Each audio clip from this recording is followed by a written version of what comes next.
আমরা মোবাইল থেকে প্রথমে গুগল ক্রোম ওপেন করে নেব। গুগল ক্রোম ওপেন হওয়ার পরে আমরা টাইপ করব ঐক্যশ্রী। তারপর প্রথম যেটা আসবে wbmdfcscholarship.in ক্লিক করব। তারপর মোবাইল মোডটাকে অর্থাৎ 3 ডটে ক্লিক করে আমরা ডেস্কটপ সাইটটা অন করে নেব, কেননা পুরো কাজটা আমাদের ডেস্কটপ সাইটেই করতে হবে। ডেস্কটপ সাইট ওপেন হয়ে যাওয়ার পরে দেখতে পাচ্ছেন ইনস্টিটিউট এরিয়া, তো আমরা ইনস্টিটিউট এরিয়াতে ক্লিক করব। ইনস্টিটিউট এরিয়াতে ক্লিক করার পরে দেখতে পাচ্ছেন ইনস্টিটিউট লগ ইন, তো আমরা ইনস্টিটিউট লগ ইনে ক্লিক করব। ইনস্টিটিউট লগ ইন ক্লিক করার পরে প্রথমে আমাদেরকে ডিস্ট্রিক্ট সিলেকশন করতে বলবে, এক্ষেত্রে আমরা ডিস্ট্রিক্ট সিলেকশনটা করে নেব।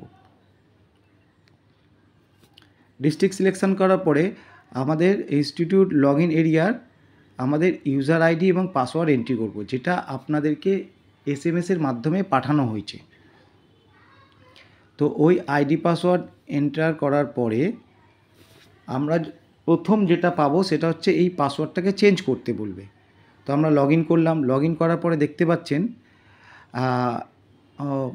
Current password, new password, confirm new password. তো এখানে আমরা প্রথমে যে মোবাইলে যে পাসওয়ার্ডটি এসেছিল সেই পাসওয়ার্ডটা এখানে এন্ট্রি করব। তারপর আমরা নিউ পাসওয়ার্ডে এন্ট্রি করব, তারপর আমরা কনফার্ম নিউ পাসওয়ার্ডে আমরা এন্ট্রি করব। এন্ট্রি করার পরে আমাদের পাসওয়ার্ডটা চেঞ্জ হয়ে যাবে। যেই পাসওয়ার্ডটা মোবাইলে এসেছিল ওই পাসওয়ার্ডটার আর কোনো কাজ থাকবে না। পরবর্তী কাজ আমাদের সবই এই নতুন পাসওয়ার্ড দিয়েই করতে হবে। তো পাসওয়ার্ড চেঞ্জ করার পরে আমরা সাবমিটে ক্লিক করব। দেখতেই পাচ্ছেন পাসওয়ার্ড চেঞ্জ সাকসেসফুলি, মানে এবার থেকে আপনাকে ওই নতুন পাসওয়ার্ড দিয়েই কাজ করতে হবে। তো আমরা আবার ইনস্টিটিউট এরিয়াতে যাব, দেন আমরা ইনস্টিটিউট লগ ইন এরিয়াতে যাব। ইনস্টিটিউট লগ ইন এরিয়াতে গিয়ে আবার ডিস্ট্রিক্ট সিলেকশান করব। ডিস্ট্রিক্ট সিলেকশান করার পরে আবার আমাদের ইউজার আইডি আর পাসওয়ার্ড দিতে হবে। এক্ষেত্রে ইউজার আইডি সেম থাকবে, অর্থাৎ স্কুলের ডাইস কোড, এবং পাসওয়ার্ড যেটা কিছুক্ষণ আগে আপনারা চেঞ্জ করেছেন। তো ওই নতুন পাসওয়ার্ড দিয়ে আমরা ক্যাপচা মেরে লগ ইন করব। এবং এই ক্যাপচা মেরে লগ ইন করার সময় এক ওটিপি যাবে হেডমাস্টার মশাইয়ের ফোনে, বাট যিনি টিআইসি আছেন, HOI আছেন যিনি, ওনার ফোনে ওটিপি যাবে। তো এখানে নাম্বারটাও দেখিয়ে দেবে কোন নাম্বারে ওটিপি যাবে।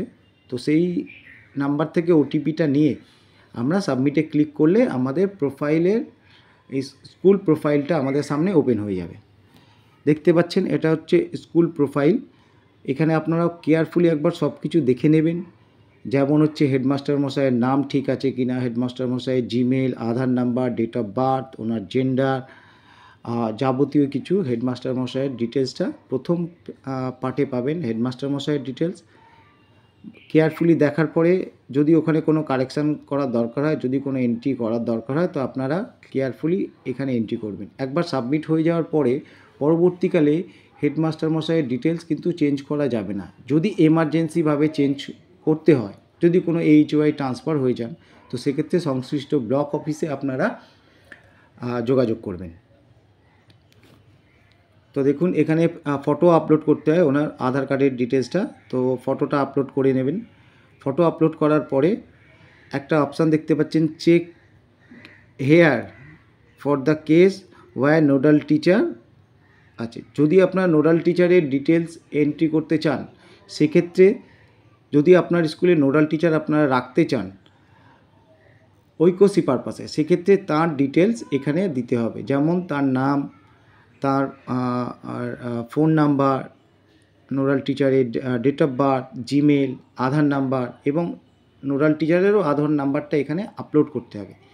যদি আপনারা নোডাল টিচার রাখতে না চান, বা অনেক স্কুল সিঙ্গেল টিচার স্কুল রয়েছে, বা অনেক স্কুলে বিশেষ করে FP বা SSK বা MSK স্কুলগুলোর যারা HOI থাকেন ওনারাই এই কাজটা করেন, সেক্ষেত্রে এই বক্সে ক্লিক করলে, অর্থাৎ এই বক্সে ক্লিক করলে আপনাদেরকে আর নোডাল টিচারের ডিটেলসটা আপনাদের আর দিতে হবে না।